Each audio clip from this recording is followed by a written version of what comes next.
आपल्या पुलाच्या बाबतीमध्ये याही अगोदर प्रश्न विचारले गेलेले आहेत, याही अगोदर तिकडे अपघात घडलेला आहे, ही वस्तुस्थिती आहे. आणि त्या ठिकाणी उपाययोजना ह्या केल्या गेल्या पाहिजेत, अपघात होऊ नये ह्याकरता उपाययोजना झाल्या पाहिजेत. याकरता प्रामुख्याने तिथली कारणंही समजून घेतली पाहिजेत. अध्यक्ष महोदय, ते जे ठिकाण आहे ते जवळपास 6-6.5 किलोमीटरचा नॅशनल हायवेचा स्लोप आहे.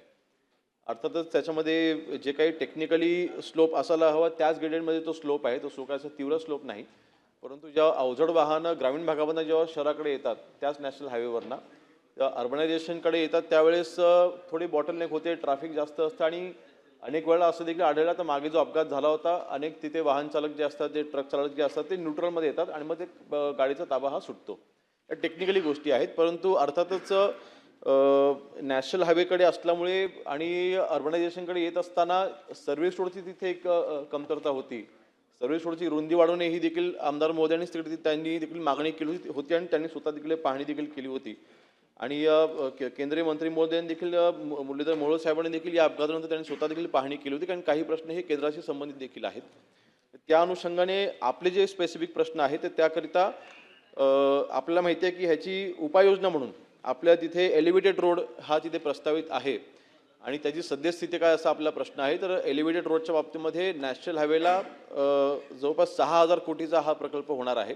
जो प्रस्ताव हा केंद्राकडे गेलेला आहे. आपण त्याच्या मंजुरीच्या प्रतीक्षेमध्ये आहोत आणि जेव्हा मंजुरी येईल त्याच वेळेला आपण त्याची टाईमलाईन आपण सांगू शकू. आता त्याची टाईमलाईन मला आता सांगणं शक्य होणार नाही, कारण शेवटी आपण केंद्राकडे पाठवलं, परंतु माननीय मुख्यमंत्री महोदय स्वतः देखील यावर लक्ष ठेवून आहेत आणि आपण देखील केंद्राकडे पाठपुरावा करत आहोत आणि लवकरच ह्याला आपण मंजुरी मिळवून घेतोय. कारण शेवटी जी काही तिथे तांत्रिक अडचण आहे, टेक्निकल गोष्टी आहेत, जोपर्यंत हा एलिव्हेटेड रस्ता होत नाही तोपर्यंत हा प्रश्न कायमस्वरूपी निकाली लागणार नाही या मताशी आम्ही देखील सहमत आहोत. आणि ब्लॅक स्पॉटच्या बाबतीमध्ये अपघात प्रवण क्षेत्र असं आपण ऑलरेडी तिथे घोषित केलेलं आहे आणि त्या अनुषंगाने ट्रॅफिकच्या अनुषंगाने ज्या काही उपाययोजना करायच्या आहेत त्या देखील आपण तिथे करतोय. किंबहुना तिथे ज्या काही तात्पुरत्या उपाययोजना करणं आवश्यक आहे, जसं स्पीड लिमिट अगोदर 60ची होती ती आता आपण 40 केलेली आहे. स्पीड लिमिट कॅमेराज आपण आता तिथे वाढवलेले आहेत. तिथे ट्रॅफिक पोलिसची जी गस्ती असते ती देखील आपण तिथे वाढवलेली आहे. आपले व्हॉलंटियर्स आता आपण तिथे 24 तास तिथे ठेवतोय.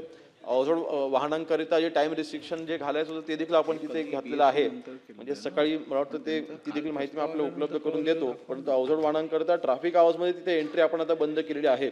तर ह्या तात्पुरत्या उपाययोजना आपण केल्या, परंतु कायमस्वरूपी उपाययोजना म्हणून जसं मी मागाशी म्हटलं त्या आपण उपाययोजना करतोय.